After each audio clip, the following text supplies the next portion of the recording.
जय माता दी। हम लोग पढ़ रहे थे दुर्गा सप्तशती। कल हम लोगों ने इसका अध्याय प्रथम समाप्त किया था। आज हम लोग अध्याय द्वितीय पढ़ेंगे। इससे पहले जो रोज़ पढ़ते हैं हम लोग अर्गला स्तोत्रम कीलकम देव्या कवचम, ये मैं ऑलरेडी पहले अध्याय के साथ पढ़ चुकी थी, इसलिए मैंने अब रिकॉर्ड नहीं किया है, केवल अध्याय रिकॉर्ड करेंगे। शुरू करते हैं। ओम मध्यम चरित्र के विष्णु, ऋषि, महालक्ष्मी, देवता, उष्टिक, छंद, शाकंभरी, शक्ति, दुर्गा बीज, वायु तत्व और यजुर्वेद स्वरूप हैं। श्री महालक्ष्मी की प्रसन्नता से लिए मध्यम चरित्र के पाठ में इसका विनियोग है। मैं कमल के आसन पर बैठी हुई प्रसन्न मुख वाली महिषासुर मर्दिनी भगवती महालक्ष्मी का भजन करता हूँ, जो अपने हाथों में अक्षमाला, फरसा, गदा, बाण, वज्र, पद्म, धनुष, कुंटिका, दंड, शक्ति, खड्ग, ढाल, शंख, घंटा, मधुपात्र, शूल, पाश और चक्र धारण करती हैं। ऋषि कहते हैं, पूर्व काल में देवताओं और असुरों में पूरे 100 वर्षों तक घोर संग्राम हुआ था।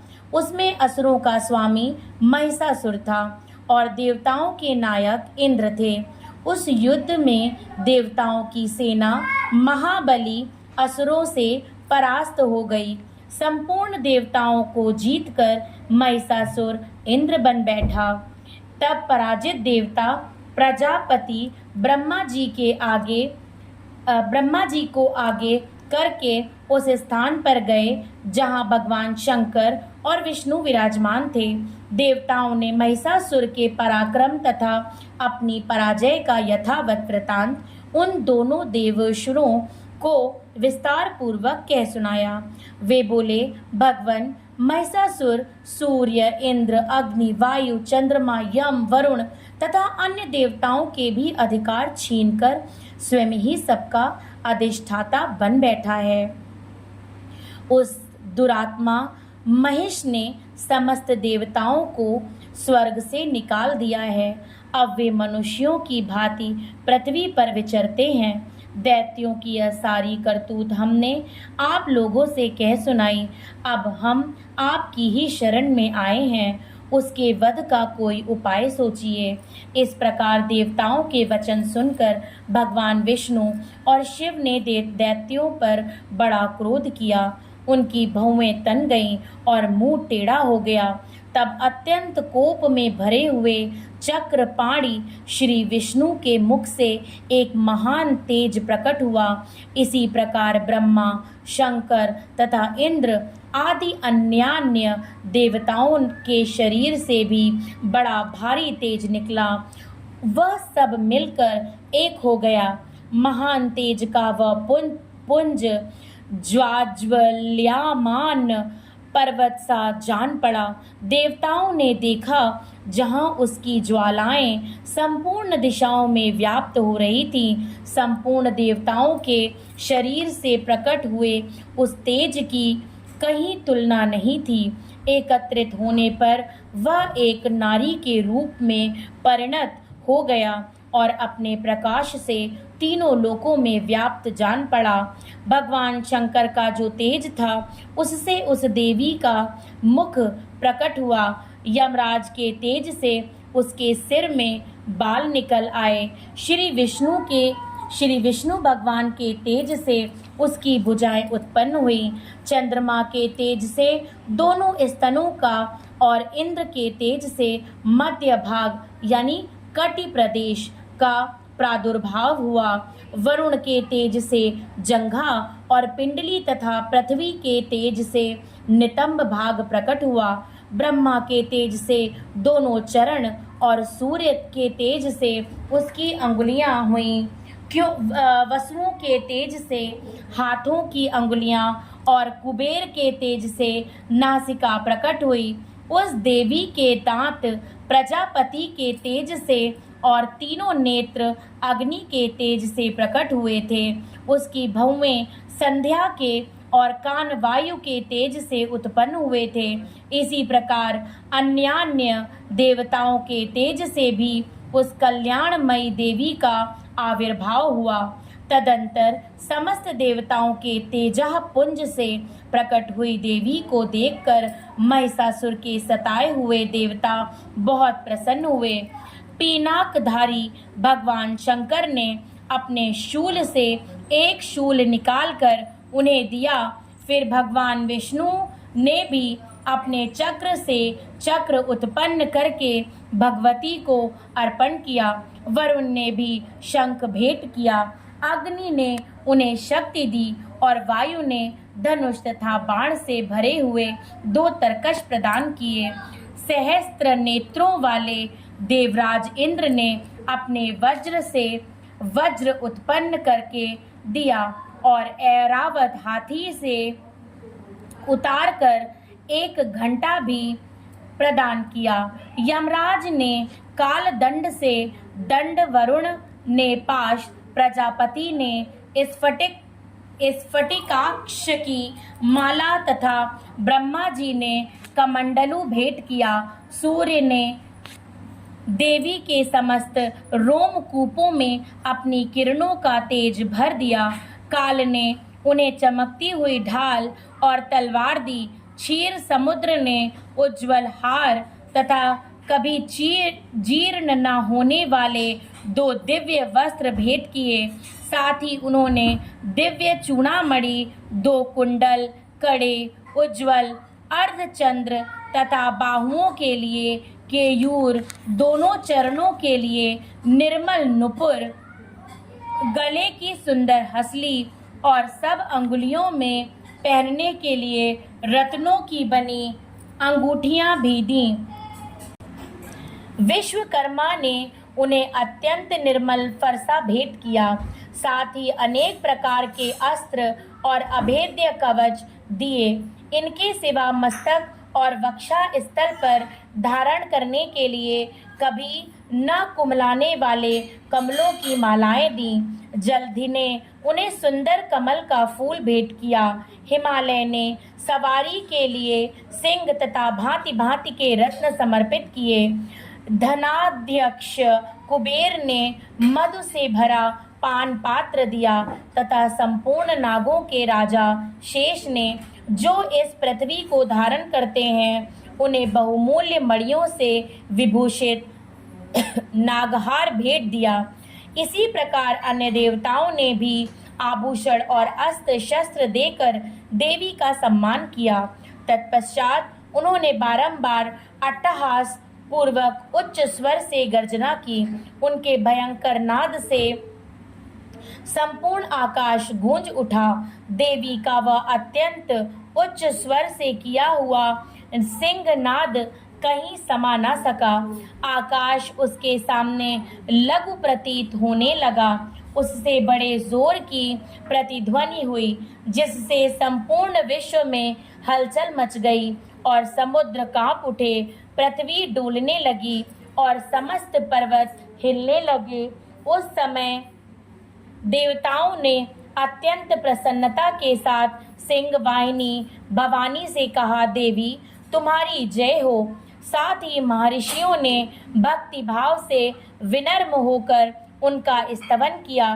संपूर्ण त्रिलोकी को क्षोभग्रस्त देख दैत्यगण अपनी समस्त सेना को कवच आदि से सुसज्जित कर हाथों में हथियार ले सहसा उठकर खड़े हो गए। उस समय महिषासुर ने बड़े क्रोध में आकर कहा, आह, ये क्या हो रहा है। फिर वह संपूर्ण असुरों से घिरकर उस सिंहनाद की ओर लक्ष्य करके दौड़ा और आगे पहुंचकर उसने देवी को देखा, जो अपनी प्रभा से तीनों लोकों को प्रकाशित कर रही थी। उनके चरणों के भार से पृथ्वी दबी जा रही थी। माथे के मुकुट से आकाश में रेखा सी खिंच रही थी तथा वे अपने धनुष की टंकार से सातों पातालों को क्षुब्ध किए देती थीं। देवी अपनी हजारों भुजाओं से संपूर्ण दिशाओं को आच्छादित करके खड़ी थीं। तदंतर उनके साथ दैत्यों का युद्ध छिड़ गया। नाना प्रकार के अस्त्र शस्त्रों के प्रहार से संपूर्ण दिशा उद्भासित होने लगी। चिक्षुर नामक महान असुर महिषासुर का सेनानायक था। वह देवी के साथ युद्ध करने लगा। अन्य दैत्यों की चतुरंगणी सेना साथ लेकर चामर भी लड़ने लगा। 60,000 रथियों के साथ आकर उद्रग नामक महादैत्य ने लोहा लिया। 1 करोड़ रथियों को साथ लेकर महाहनु नामक दैत्य युद्ध करने लगा, जिसके रोए तलवार के समान तीखे थे। वह असीलोमा नाम का महादैत्य 5 करोड़ रथी सैनिकों सहित युद्ध में आ डटा।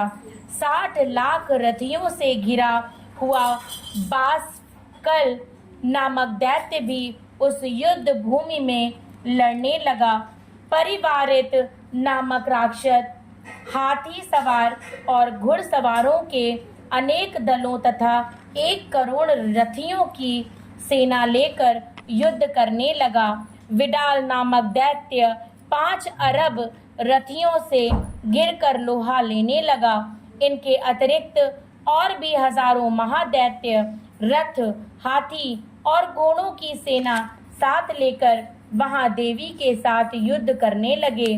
स्वयं महिषासुर उस रणभूमि में कोटि कोटि सहस्त्र रथ, हाथी और घोड़ों की सेना से घिरा हुआ खड़ा था।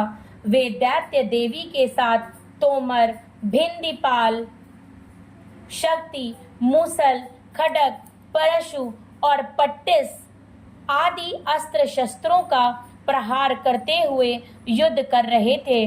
कुछ दैत्यों ने उन पर शक्ति का प्रहार किया, कुछ लोगों ने पाश फेंके तथा कुछ दूसरे दैत्यों ने खड्ग प्रहार करके देवी को मार डालने का उद्योग किया। देवी ने भी क्रोध में भरकर खेल खेल में ही अपने अस्त्र शस्त्रों की वर्षा करके दैत्यों के समस्त अस्त्र शस्त्र काट डाले। उनके मुख पर परिश्रम या थकावट का रंच मात्र भी चिन्ह नहीं था। देवता और ऋषि उनकी स्तुति करते थे और वे भगवती परमेश्वरी दैत्यों के शरीरों पर अस्त्र शस्त्रों की वर्षा करती रहीं। देवी का वाहन सिंह भी क्रोध में भरकर गर्दन के बालों को हिलाता हुआ असुरों की सेना में इस प्रकार विचरने लगा, मानो वनों में दावानल फैल रहा हो। रणभूमि में दैत्यों के साथ युद्ध करती हुई अंबिका देवी ने जितने निश्वास छोड़े वे सभी तत्काल सैकड़ों हजारों गुणों के रूप में प्रकट हो गए और परशु, भिंदीपाल, खड्ग तथा पट्टिश आदि अस्त्रों द्वारा असुरों का सामना करने लगे।